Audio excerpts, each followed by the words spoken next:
I want you to try something for me, just for a second. Um, Visualize your daily routine. You're sitting at your computer, or maybe you've got your phone in your hand while you're waiting for a coffee, and you open up one of those generative AI tools. No, yeah, we all do it. Right, you know the ones.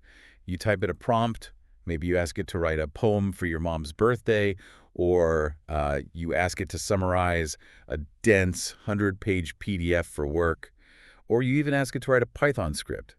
And then you hit enter. And you get that immediate hit of dopamine, right? Because it feels like absolute magic. Totally. It's just weightless. It's instant. You hit a button and the answer just materializes from the cloud. It feels completely, I don't know, divorced from the physical world around you. Exactly. It feels like this invisible, frictionless transaction, just electrons dancing in the ether. Huh. But here is where we are going to pull the rug out from under that perception today. We're going to peel back the curtain on that single, seemingly weightless query you just typed. Because it's not weightless at all. No, it's not.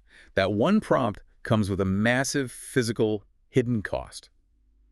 To put a very specific number on it, a regular traditional web search uses about 0.3 watt-hours of electricity.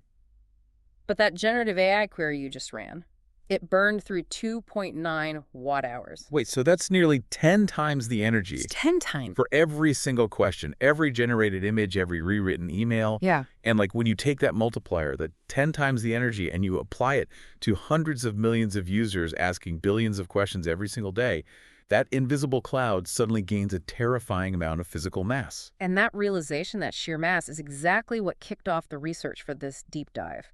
We started looking at a massive stack of sources for this. We're talking academic policy briefs from Harvard and the Brookings Institution. Which were incredibly dense, by the way. Very dense. And macroeconomic forecasts from Wall Street, environmental studies on groundwater, intensely technical debates from Reddit engineering forums, and even raw footage from local city council meetings in the Midwest. And reading through all of that, a really startling picture began to emerge. The cloud is not in the sky. No. The cloud is a concrete fortress, and it might be moving in right down your street. We are witnessing the largest, fastest physical infrastructure build-out in modern human history. And because it's happening behind chain-link fences and nondescript corporate LLCs, most people just don't realize the sheer scale of the resources being devoured to make that magic AI box on your phone work. Which brings us to the central question we are going to explore with you today. It is a question of profound national and local importance. Right. As America races to build the physical infrastructure required for artificial intelligence, who receives the economic benefits? Who bears the heavy environmental and financial costs? And could your town be the next battlefield? Because make no mistake, it is absolutely becoming a battlefield. The tension between global technological dominance and local survival is reaching a breaking point. And we're going to show you exactly what that breaking point looks like today. We're going to look at a terrifying millisecond in Virginia that nearly triggered a catastrophic regional blackout. That story is wild. It really is. And we'll take you inside a tense town hall meeting in Iowa where the environmental claims of tech giants were publicly called BS by local experts. And we will explore the mind-bending reality of why decades-old decommissioned nuclear power plants are suddenly the most coveted real estate in the tech sector.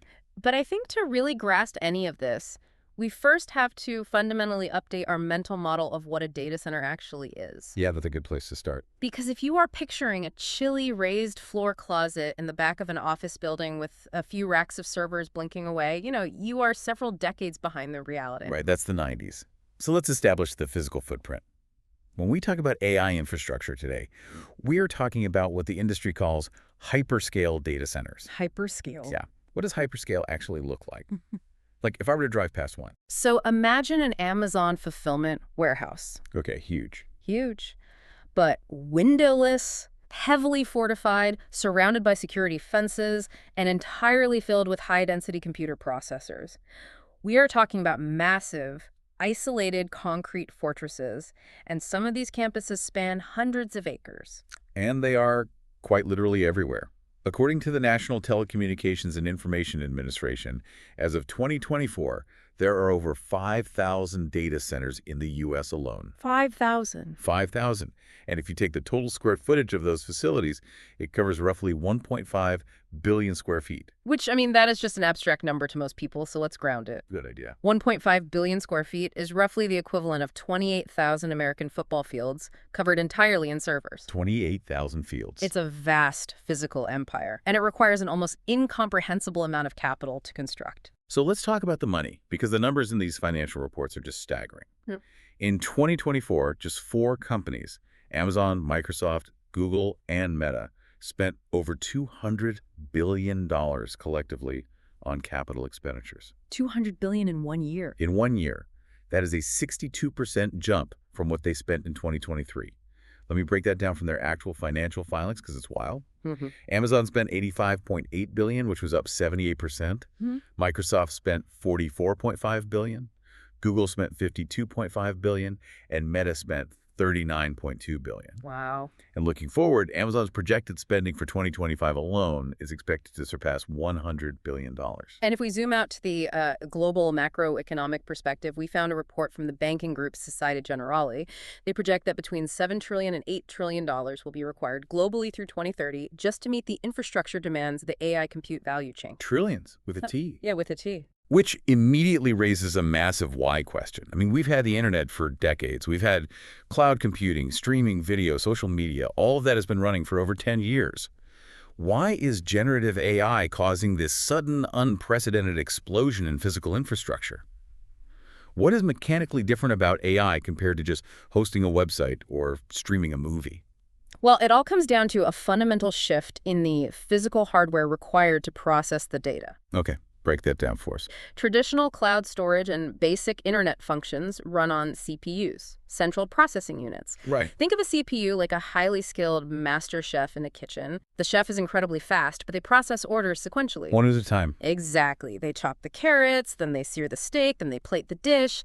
And over the past 2 decades, the tech industry got remarkably good at making CPUs highly energy efficient.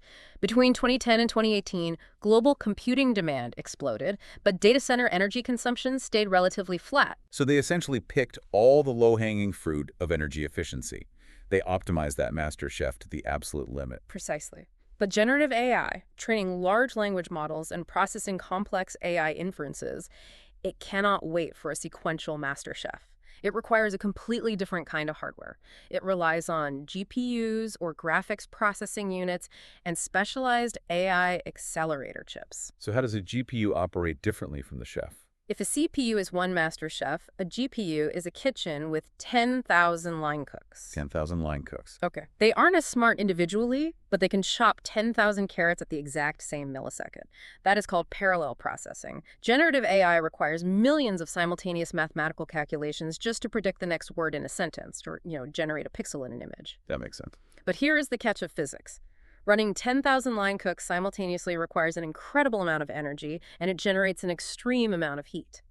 An AI server rack, heavily loaded with GPUs, consumes 2 to 4 times more power than a traditional CPU rack. Okay, let me pause here, because one of the sources we reviewed framed this massive, expensive build-out in a very specific historical light. Right, the railroad analogy. Yes. Sean Clark, the CEO of an investment firm called CRG, argued that data centers are essentially the railroads of the AI era. His premise is that back in the 1850s, the towns that welcomed the railroad became economic hubs for the next century. And the ones that didn't suffered. Exactly. The towns that fought the railroad because they were worried about the noise, the smoke, the disruption, they got bypassed, and they faded from the map. He's implying that communities today face the same choice. So if you reject these massive AI data centers, are you effectively guaranteeing your town gets left behind in the 21st century? It's a very evocative historical analogy for sure, but if we really dig into the mechanics of local economies, it breaks down significantly. How so? Well, the railroad brought direct, tangible commerce to every single town it stopped in. Passengers disembarked, physical goods were unloaded into local warehouses, merchants set up shop near the depot, and the town thrived on that physical exchange. Right, it was local trade. Exactly. The data center economy operates completely differently. As we'll unpack later with the data from the Brookings Institution, data centers don't inherently create a massive, bustling local workforce or local commerce. The data flows globally. It doesn't stop in the town. No, the actual processing might happen physically in your town, but the commerce it generates is happening for a software developer in Tokyo or a corporate headquarters in Silicon Valley. Right. It's physically in your backyard, but the value is being exported instantaneously. Exactly. But there's another layer to this railroad analogy that kept popping up in the policy briefings, and that is the geopolitical angle. Just as the Transcontinental Railroad was viewed as a matter of national expansion and security, the U.S. government views this domestic data infrastructure as a critical matter of national survival. Absolutely. The geopolitical reality is that we are currently in an AI arms race, primarily with China. Throughout the academic and government sources, the phrase compute sovereignty appears repeatedly. Compute sovereignty, meaning the physical location of the computers dictates who controls the future. That's the idea. Whichever nation controls the physical hardware, the silicon chips, and the massive data centers that house them, controls the strategic future of artificial intelligence. And AI is viewed as everything now. It is viewed as the ultimate general-purpose technology, dictating everything from economic efficiency to military supremacy. The U.S. has imposed strict export controls to prevent the most advanced AI chips from reaching China. And how is China responding to that? In response, China is pouring tens of billions into its domestic chip industry and aggressively building out its own massive data centers. Between 2023 and 2024 alone, China announced over 500 new data center infrastructure projects. So the U.S. government has a massive vested interest in making sure these hyperscale AI campuses are built right here on American soil, not offshore. The directive from the top down is just to build and build fast. Yes. But here is the terrifying bottleneck. Building these massive concrete fortresses and filling them with tens of thousands of power-hungry GPUs is only half the battle. Right, you have to turn them on. Once you turn them on, those 10,000 line cooks generate a phenomenal amount of thermal energy.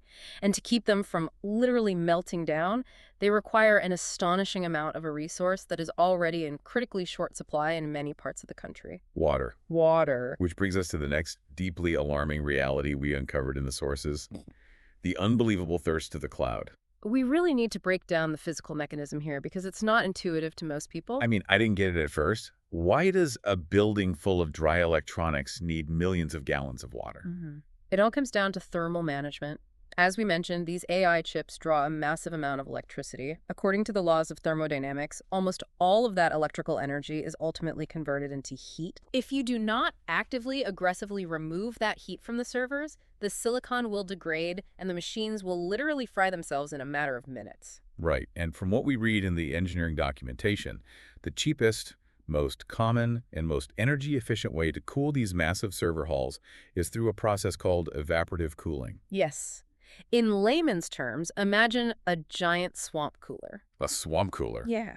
The facility takes the blistering hot air generated by the server racks and pushes it through massive building-sized pads that are continuously soaked with water. As the hot air passes through the wet pads, the water absorbs the heat energy and evaporates, which dramatically cools the air. And then what? That freshly chilled air is then pumped right back into the server rooms to keep the machines at a safe operating temperature. But the key word in that entire explanation is evaporates. One of the engineering sources explicitly pointed out that around 80% of the water drawn into these cooling systems evaporates into the atmosphere. 30%. It is permanently lost to the local watershed. It doesn't go back into the river. It doesn't seep back into the local aquifer. It goes up into the sky, eventually raining down hundreds or thousands of miles away. Which is a crucial distinction that local residents often miss until it's too late. When a traditional power plant or a manufacturing factory uses water, they often discharge a large portion of it back into the local municipal system. Right? It just flows back out. Yeah, it might be warmer, but the physical water is returned to the local water table. With evaporative cooling in hyperscale data centers, the vast majority of that water is simply gone from the local ecosystem entirely. And the staggering statistics we found in the local environmental reports really paint a visceral picture of what this means on the ground. A typical 100-megawatt data center can consume roughly 2 million liters of water every single day. 2 million liters. Let's look at some real-world impacts. In Newton County, Georgia, Meta operates a data center that consumes 500,000 gallons of water a day. 500,000 gallons. Yeah, that is 10% of the entire county's daily water supply. Yeah. 10%, just for one facility. And the newer AI-focused facilities demand even more. Consider a proposed Google site known as Project Meridian in Palo, Iowa. According to the initial planning documents filed with the state, the facility's massive cooling towers were projected to draw between 12 to 14 million gallons of water daily. Wait, 14 million gallons a day. A day. Every single day. Wow. And they plan to draw that from the Cedar River, which the Iowa Geological Survey explicitly notes is a watershed already highly vulnerable to prolonged drought conditions. That is just incredible. And we have to remember, this incredible thirst starts even before the servers are installed in the racks. The manufacturing process for the microchips themselves is incredibly water intensive. Wait, let's unpack that. The ultra-pure water requirement, what is that? Right. Producing these highly advanced AI chips requires what the semiconductor industry calls ultra-pure water. These microchips are built at the nanometer scale. The transistors are microscopic. At that scale, a single speck of dust, or a microscopic mineral normally found in tap water, acts like a massive boulder on a microscopic highway. It will completely destroy the electrical pathways on the chip. So you need water that is perfectly clean. Perfectly clean. So the factories must wash the silicon wafers repeatedly with water that has been filtered to an extreme molecular level of purity. A typical chip manufacturing factory uses about 10 million gallons of this ultra-pure water every single day. Wow. Okay, but I want to push back here on behalf of the tech industry, because we saw this specific defense brought up repeatedly in the sources. Yeah, the golf course argument. Exactly. Data center advocates will point out, and to be fair, they are not wrong about the macro math, that Americans use vastly more water on golf courses and residential lawns than data centers do. Golf courses in the U.S. use over 500 billion gallons a year. Lawns use over 2 trillion gallons. So the industry argues, if we're so worried about water conservation, why are we targeting critical data centers instead of country clubs and suburban grass? It's a very common talking point, and mathematically, on a national scale, it holds true. But water conservationists and land policy experts aggressively push back on this defense. Third counter-argument. They point out that comparing one highly wasteful use of water to another doesn't actually solve the core issue of localized aquifer depletion.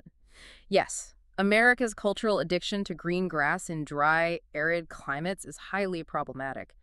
But pointing a finger at a golf course doesn't magically replenish the municipal water table that a newly built data center is actively drawing down. Right. Two wrongs don't make an aquifer. Exactly. Furthermore, a data center's water use is hyper-concentrated.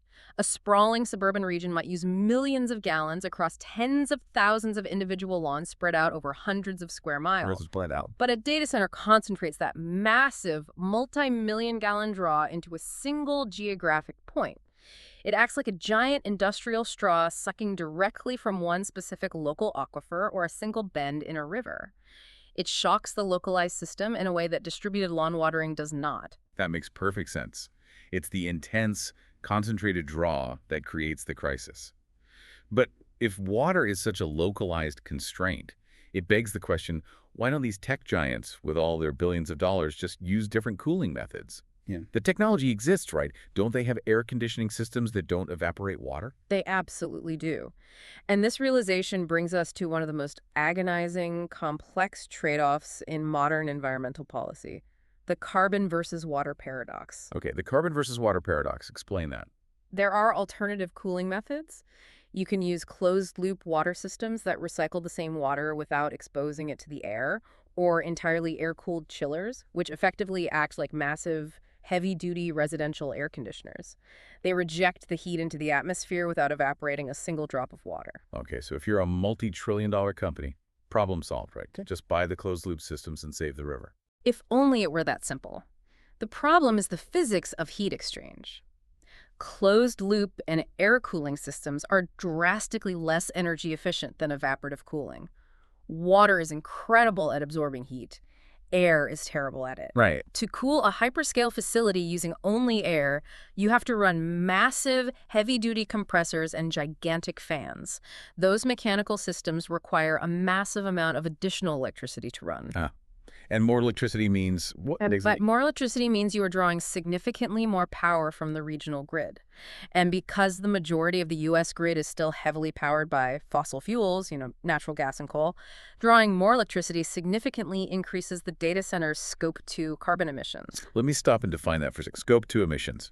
Just to be clear for everyone, that means the carbon isn't coming out of a smokestack at the data center itself. The data center is just using electricity. Exactly. But miles away, a natural gas power plant has to burn more fuel to generate that extra electricity, pumping carbon into the atmosphere on behalf of the data center. Right. That is a Scope 2 emission. And here is the paradox. To meet their highly publicized, investor-demanded net zero carbon goals, tech companies are heavily incentivized to use the absolute most energy-efficient cooling possible. And evaporative cooling is the most efficient. Exactly. Because it elegantly leverages the natural thermodynamics of water evaporation, it is incredibly energy efficient. It uses very little electricity. So in a very real, practical sense, these companies are making a calculated corporate trade-off. They are knowingly sacrificing local water aquifers in places like Iowa or Arizona in order to optimize their global carbon emission optics and hit their ESG targets. That is absolutely fascinating. They are literally trading local water for global carbon. And that exact tension, the intense debate over whether these companies need to use massive amounts of water or whether they just want to because it benefits their bottom line and their public relations, it brings us right into one of the most contentious moments we found in the source material. Yeah, this is a huge moment. Let's transport ourselves to a packed city council meeting in Palo, Iowa. This is the moment where abstract engineering debates become intensely local, incredibly heated, and highly political. Right. So set the scene. Google is looking to build this massive Project Meridian data center, the one projected to draw up to 14 million gallons from the vulnerable Cedar River. The town hall is packed. The citizens are understandably terrified about their local wells running dry and their municipal supply being commandeered. And up to the microphone steps a man named Doug Sive. Doug Sive. Now, Doug Sive is not just an angry resident with a protest sign. He is a deep industry insider. He is the CEO of Enceva, a successful, locally operated data center company based in nearby Hiawatha. And CV stands at the microphone, looks directly at the city council and the Google representatives, and makes a highly controversial, incredibly blunt claim. He does. He explicitly claims that Google's insistence that it must use massive amounts of water for cooling is, quoting him directly, BS. Right. Yeah. He argues to the council that Google is choosing evaporative cooling simply because it is cheaper to build and cheaper to operate, not because it's the only viable technological option to run a data center. Which is a massive accusation to level at a tech giant in a public forum. So we have to ask, what is his actual supporting evidence for this claim? Well, his primary piece of evidence is his own company's operational history. Sevi points out that his Enceva data center, which is a highly rated Tier 4 facility, has operated for 14 years straight without consuming a single drop of water for cooling. 14 years, zero water. Yep. They successfully utilize a proprietary closed-loop chiller design. Furthermore, his argument is seemingly backed up by recent broader industry trends. If we look at Microsoft's newest sustainability reports from our stack of sources, they detail how they are actively designing advanced direct-to-chip liquid cooling systems. How do those work? These systems pump liquid directly over the hot chips and then recycle that liquid in a perfectly closed loop, explicitly to eliminate water evaporation entirely. So Civi's core premise that the zero-water technology exists and works is absolutely factual. But as we must do with any controversial claim, we have to look closely at the contradicting evidence. Is what works for a local facility applicable to a global tech giant's AI campus? Right, that's the real question. If we turn to the intense engineering discussions we sourced, specifically from a Reddit forum where professional power and HVAC engineers were debating this exact Palo town hall incident, we see a very strong physics-based counterargument. What are the HVAC engineers saying about Sevi's claim? The engineers point out a catastrophic issue of scale. Sevi's Enceva facility, while undoubtedly impressive and efficient, is a traditional colocation data center. Google's proposed site is a hyperscale AI campus. The sheer heat density generated by thousands of AI GPUs packed into a single hall is exponentially higher than traditional servers. The engineers argue that trying to scale closed-loop, air-cooled chillers to a gigawatt-sized AI campus is a monumental, perhaps impossible task. To reject that much extreme heat without the benefit of water evaporation, you would have to install hundreds of massive industrial chillers on the roof. Which goes right back to the carbon versus water paradox we just discussed. Precisely. The engineers point out that the amount of extra electricity required to run hundreds of massive air chillers for an AI campus of that scale would be exorbitant. In fact, it might demand so much extra baseline power that the local regional grid literally couldn't supply it. As one engineer noted in the thread, by switching to air cooling at that scale, you aren't solving a problem. You are just trading a severe water scarcity problem for an immediate, catastrophic power scarcity problem. Wow. So how do we classify Sevi's claim based on the totality of the evidence? We have to classify it as partially supported, but highly disputed in context. It is definitively confirmed that zero water cooling technology exists, and it operates successfully in the real world, just as Sevi claims. His facility proves it. Right, we know it works. However, it is highly disputed whether deploying that specific technology is economically or electrically feasible at the hyperscale AI level without completely crashing the local power grid. Which is the perfect pivot point for this story. Because if these tech giants did listen to the critics, if they switched to air cooling to save the local rivers, where on earth would all that extra electricity actually come from when the grid is already maxed out? And that leads us to the terrifying reality of what happens when these massive data centers hit the physical limits of our electrical infrastructure. We are talking about hitting the power wall. Yeah? And it is happening faster than anyone predicted. Let's unpack this with a specific event. We have a story from Northern Virginia in July of 2024 that is the absolute definition of a wait a minute moment. Oh, this one is scary. To set the stage, Northern Virginia is widely known as Data Center Alley. It is the undisputed epicenter of the global internet.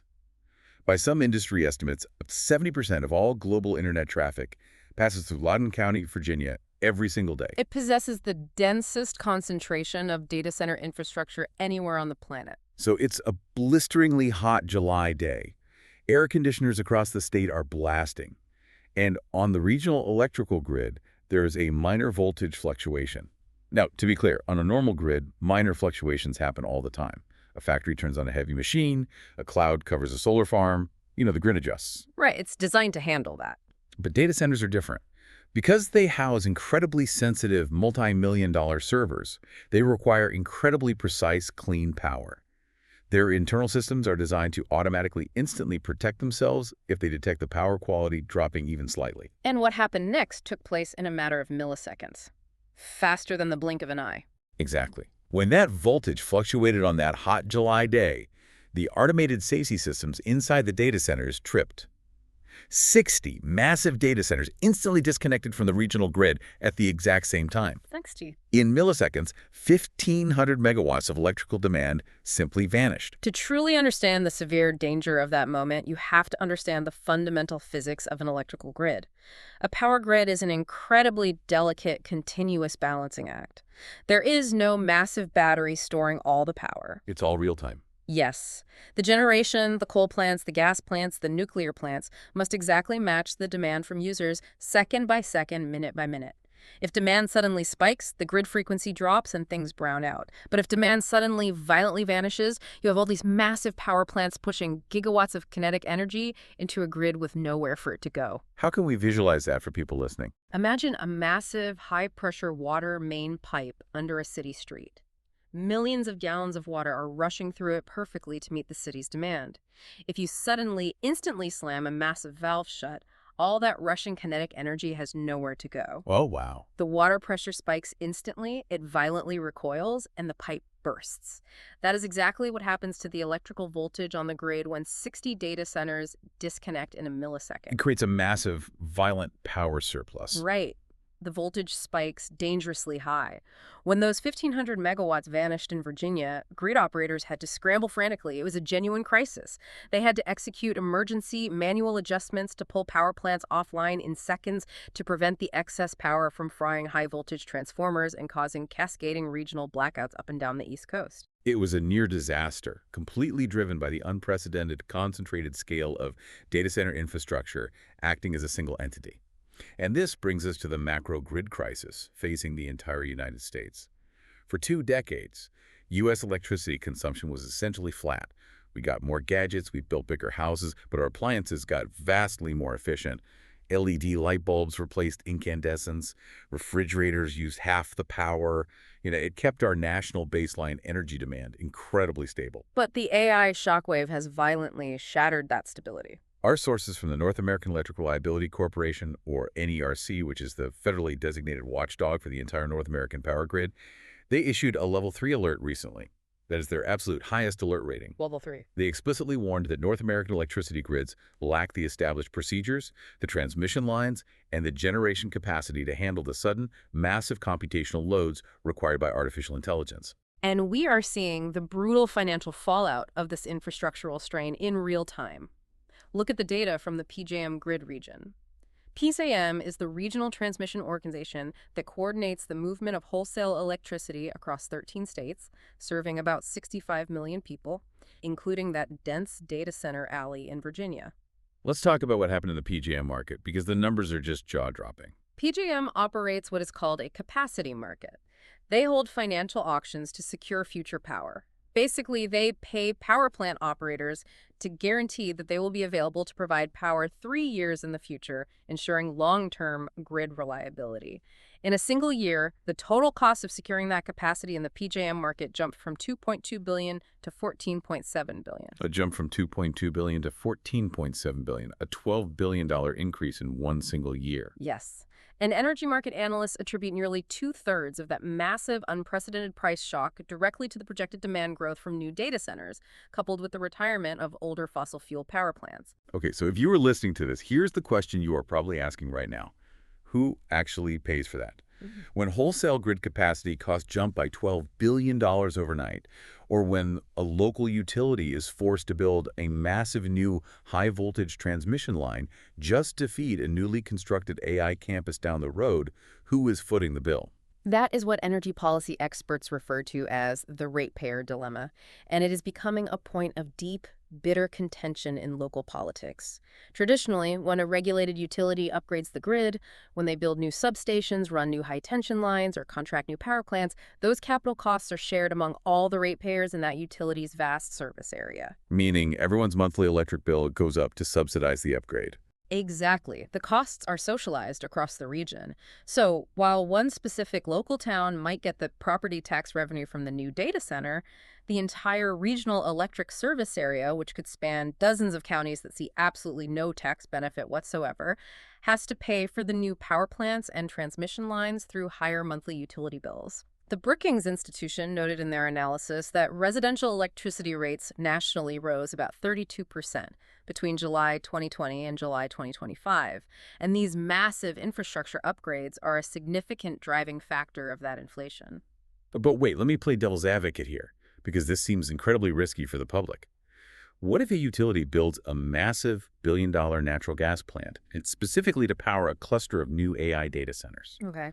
The utility takes out a loan to build it, and everyone's rates go up to pay off that loan over 30 years. But then, 5 years from now, some radically new technology renders those specific data centers obsolete. Or the tech company simply decides to relocate their service to a state with cheaper taxes. The data centers close. What happens to that billion-dollar power plant? You've just identified the concept of stranded costs. And it terrifies utility regulators. If the massive energy consumer simply leaves, the heavy infrastructure built specifically to serve them remains. The utility still has to pay off the massive debt for that power plant. So who pays? Well, because public utilities are granted monopolies and are guaranteed a rate of return by state regulators, those stranded costs fall directly, unavoidably onto the public. The remaining ratepayers, regular citizens, small businesses, local hospitals, they are left holding the bag, paying elevated rates for decades to pay off a power plant they never needed in the first place. That is a staggering financial risk for a community to absorb blindly. And it's exactly why we are seeing a massive, sudden policy shift from the tech giants themselves. The tech companies realize that waiting for public utilities to slowly build power plants over a 10-year regulatory timeline is way too slow for the AI race. And they know that fighting angry ratepayers over monthly bill increases is a losing public relations battle. So they are taking matters into their own hands. They are executing what the energy industry calls the pivot to nuclear. This honestly blew my mind when I read it in the sources. Tech companies are literally trying to buy their own nuclear power plants. We've got Microsoft signing a 20-year deal to purchase power from a restarted reactor at 3 Mile Island. 3 Mile Island, of all places. Right. And in our Iowa case study, we have a massive development regarding a facility called the Duane Arnold Nuclear Plant. Right. Duane Arnold is a 615-megawatt nuclear power plant located in Palo, Iowa, the same town dealing with the Google water controversy we talked about earlier. It stopped operating in 2020 following damage from a severe storm and has been in the slow process of decommissioning for years. But recently, NextEra Energy, the massive utility company that owns the plant, announced a 25-year power purchase agreement directly with Google. Google wants to restart a decommissioned nuclear reactor to power its local data centers. NextEra aims to navigate the regulatory hurdles and have it back online by 2029. But this unprecedented announcement did not go over quietly. It triggered a massive local backlash led by the Sierra Club's Iowa chapter and several health and energy experts who held a press conference to oppose the restart. The central claim from the Sierra Club, presented by advocates like Joseph Mangano and Don Safer, is that restarting the Duane Arnold nuclear plant is inherently dangerous to the local population and that it relies on fundamentally flawed, outdated, and dangerous technology. Okay, let's break down their specific evidence. First, we have Joseph Mangano, the executive director of a group called the Radiation and Public Health Project. At the press conference, he presented local county health data. He claimed that during the decades that Duane Arnold actively operated, counties near the plant saw cancer rates that were 12% higher than the Iowa state average. 12%. Yeah, and he explicitly translates that percentage to nearly 500 additional cancer cases in young people.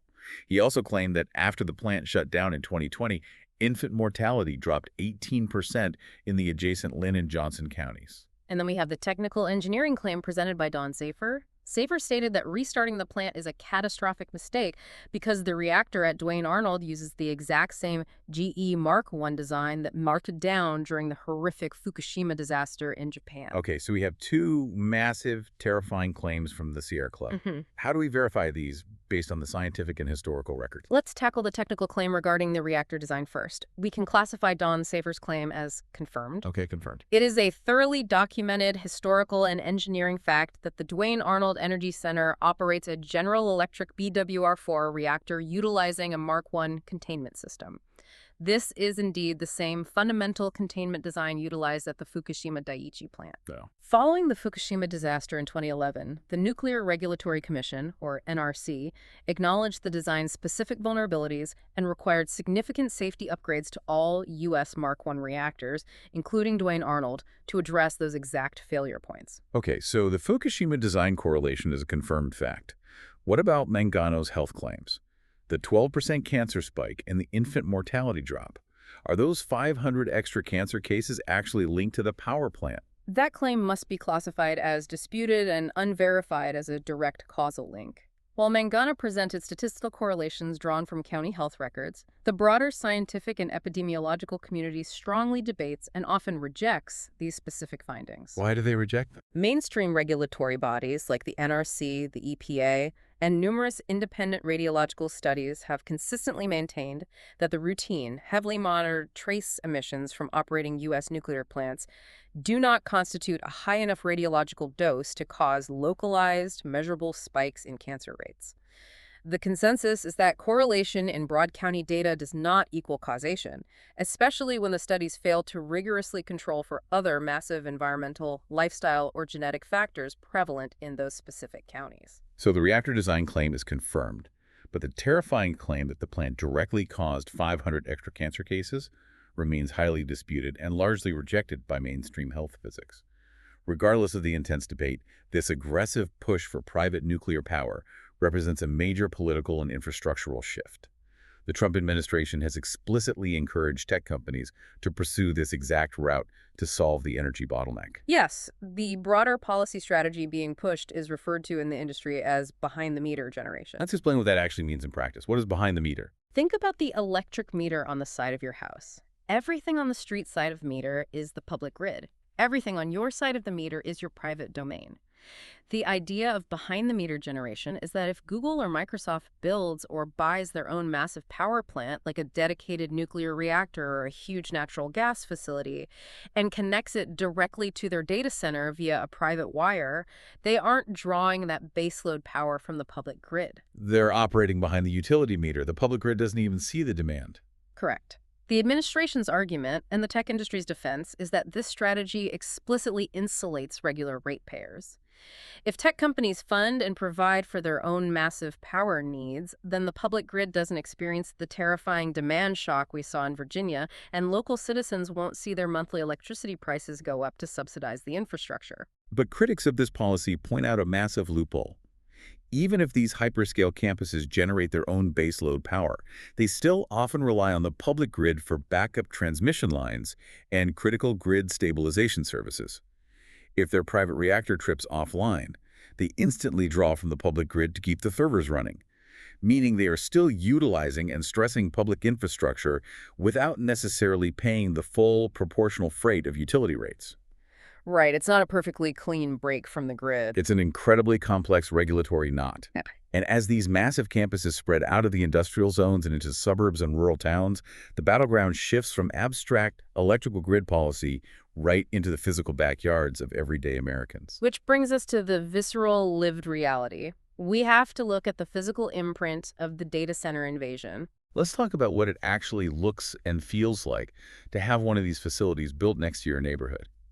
If you're wondering if this is coming to your town, you don't look for a tech CEO holding a press conference. You look for land surveyors near massive high-voltage lines, or sudden anonymous LLCs buying up local farmland at double the market rate. One of the sources we reviewed from the Piedmont Environmental Council provided a fascinating historical comparison of how this footprint has changed. Oh, the AOL comparison. Yeah, back in the 90s and early 2000s when AOL built its massive headquarters in Northern Virginia, it was essentially a giant data center. But it was integrated into the community. It was a sprawling park-like campus with pedestrian trails, tennis courts, and 5,300 local employees walking around eating at local restaurants. It was essentially a high-tech, welcoming office park. Right. But the hyperscale AI data centers being built today are completely, fundamentally different. That old AOL campus was eventually demolished. And what replaced it? 3 massive, windowless, brutalist concrete buildings surrounded by heavy security fencing and guard shacks. They are isolated, heavily guarded fortresses with virtually zero human foot traffic. And the impact on the local environment outside those fences is intense. The immediate visceral impact that local residents continually report isn't the sight of the buildings, it is the noise. In our research, we found detailed records of multiple ongoing class action lawsuits filed by desperate residents in places like Dowagiac, Michigan, and Vineland, New Jersey. What exactly are the residents suing over? It's just computers, right? Computers aren't loud. The computers aren't loud, but the cooling systems are deafening. We are talking about chronic, pervasive, inescapable noise and vibration. Remember those massive evaporative cooling systems and air chillers we discussed? Yeah, the swamp coolers. The heavy industrial compressors and the massive exhaust fans required to move millions of cubic feet of air through these fortress buildings operate 24 hours a day, 7 days a week, 365 days a year. Residents in the Michigan lawsuit describe a constant low-frequency hum that literally penetrates the walls of their homes. The lawsuit details are harrowing. They claim the noise causes severe sleep disturbances, chronic vertigo, constant nausea, and hypertension. It's important to understand this isn't just a loud truck driving by occasionally. It's an inescapable, physical, low-frequency vibration that you feel in your chest while you're trying to sleep in your own bedroom. And noise isn't the only localized pollution plaguing these host communities. While the servers themselves don't have smokestacks, hyperscale data centers require an unprecedented level of backup power to ensure they absolutely never go offline during a grid failure. A single hyperscale campus might have dozens or even thousands of massive diesel generators kept permanently on site. Wait, thousands? Like railcar-sized industrial diesel generators? Yes, acres of them. And while they are officially classified as emergency backup, environmental groups point out a massive loophole. In many jurisdictions, data centers are legally permitted to run these generators for what is called demand response. Demand response, what is that? This means if the local power grid is struggling during a sheet wave, the data center can agree to take itself off the grid and switch on thousands of diesel generators to power itself for days at a time. When they do this, they spew massive amounts of localized air pollution, particulate matter, nitrogen oxides, volatile organic compounds directly into the surrounding neighborhoods. Public health experts note this can severely exacerbate asthma and respiratory issues for the local population. We also found a highly concerning active lawsuit out of Oregon regarding severe water pollution. This goes far beyond the water evaporation issue we talked about earlier. In Morrow and Umatilla counties in Oregon, local residents have filed a major lawsuit claiming that Amazon's operation of at least 13 massive data centers in the area has directly exacerbated the contamination of their groundwater. The specific environmental issue in Oregon involves dangerous levels of nitrates in the local drinking water supply. Evaporative cooling towers naturally concentrate the natural minerals and salts found in the water as the pure H2O evaporates. Eventually, that highly concentrated, sludgy water has to be flushed out of the system. That sounds toxic. When this remaining water is discharged, a process known as blowdown, it can carry highly concentrated pollutants. While the region's heavy agricultural runoff is undeniably a massive historical factor in the local nitrate levels, the lawsuit explicitly alleges that the massive data center discharges are significantly worsening the contamination, to the point where residents are forced to buy bottled water because their tap water is chemically unsafe to drink. So you have constant vibrating noise, diesel exhaust blanketing neighborhoods, and potential groundwater contamination. It is no wonder we are seeing massive, organized local pushback across the country.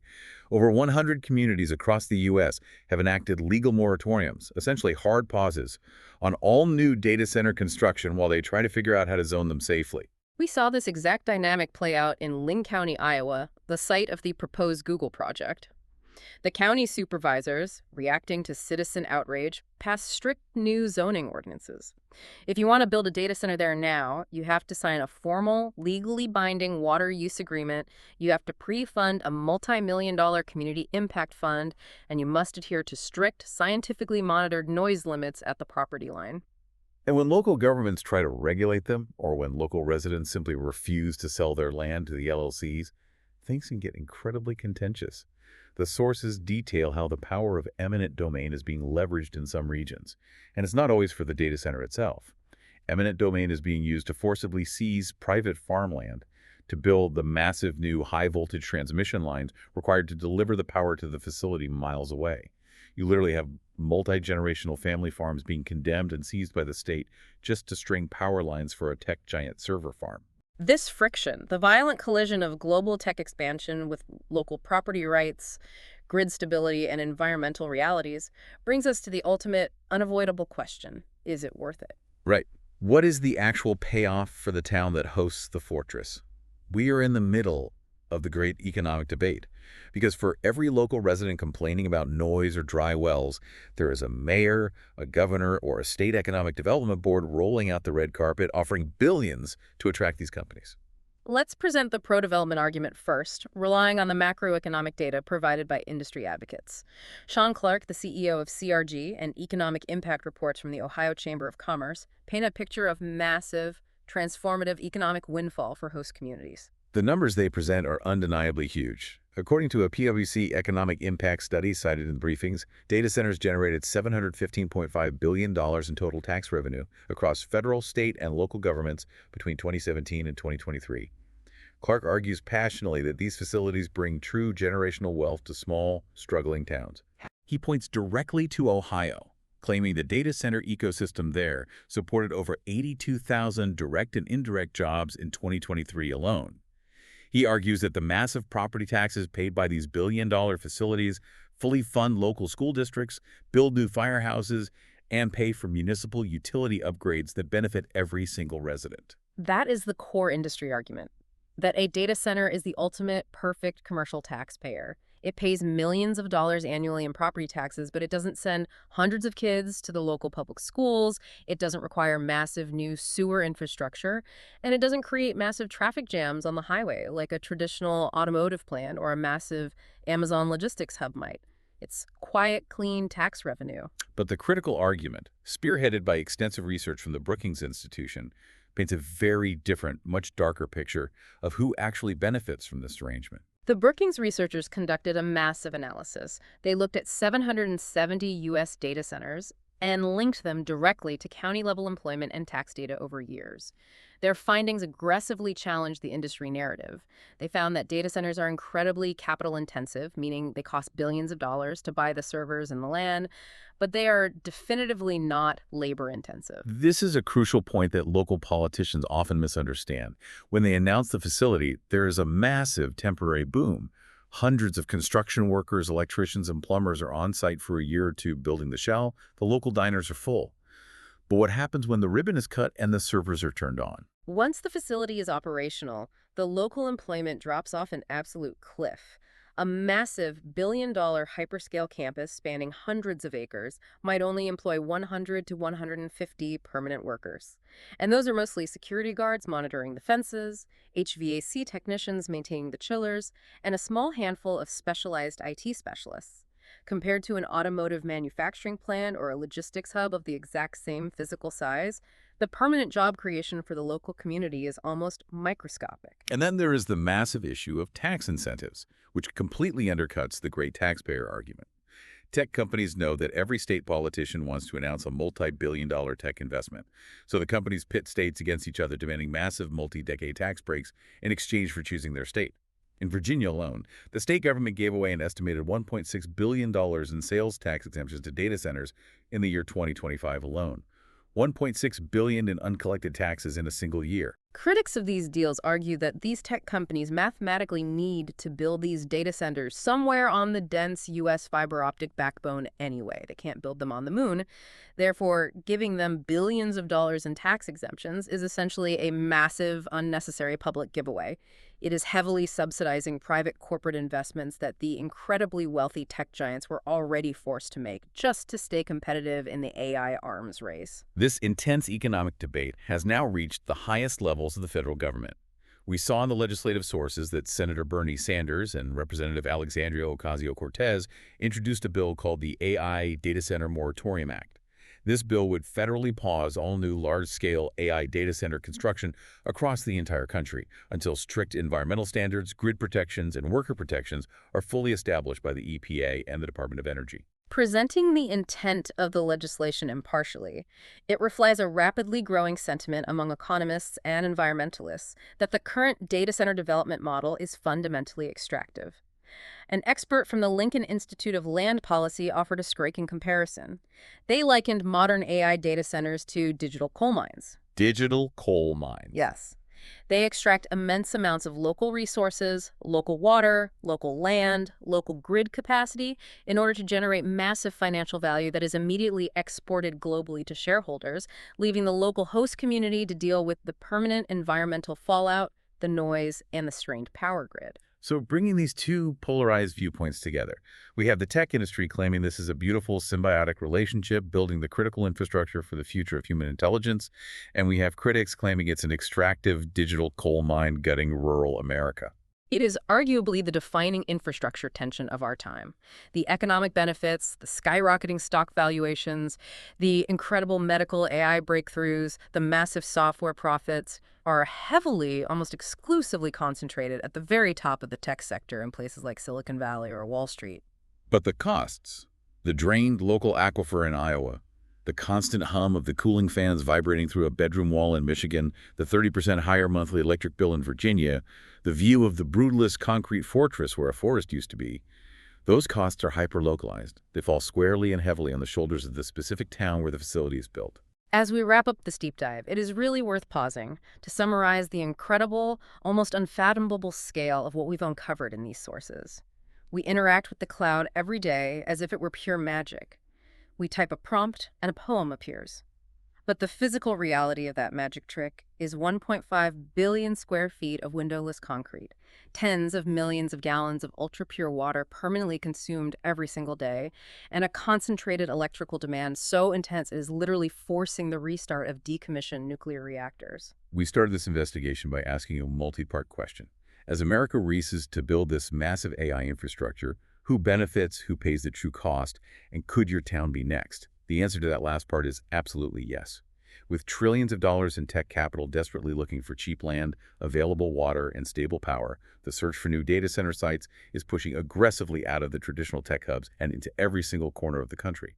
Your local farmland could be the next data center alley. Which brings us to a fascinating paradox, a final, profound thought to mull over as we conclude. The technology companies driving this massive physical expansion claim that artificial intelligence is the ultimate key to solving humanity's greatest challenges. They promise, in their sustainability reports, that AI will eventually be used to optimize the global power grid, discover radically new materials for hyper-efficient batteries, and ultimately solve climate change. But here's the inescapable catch. The immense staggering amounts of energy and water demanded simply to train those foundational AI models is needed right now, today. We are burning fossil fuels, straining power grids to the breaking point, and permanently draining local aquifers right now to build the machine that promises to save us tomorrow. It's a huge gamble. Will the future efficiency gains promised by artificial intelligence ultimately offset the massive, incredibly real environmental debt it is racking up right this second? Or are we permanently trading the physical health and resources of our local communities for a slightly smarter chatbot? It is a profound question that requires us all to stop looking at the magic box in our hands and start looking a little closer at the zoning board agendas in our own backyards. So the next time you open up that app and you type a prompt into an AI and it gives you that instant, weightless, magical answer, remember the 2.9 watt hours. Remember the cooling towers drawing from the Cedar River in Iowa. Remember the millisecond voltage drop that panicked Virginia. And remember the low-frequency hum of the exhaust fans in Michigan. The cloud is very, very heavy. Keep a close eye on your local zoning board. Stay curious about the physical world around you. And thanks for joining us on this deep dive.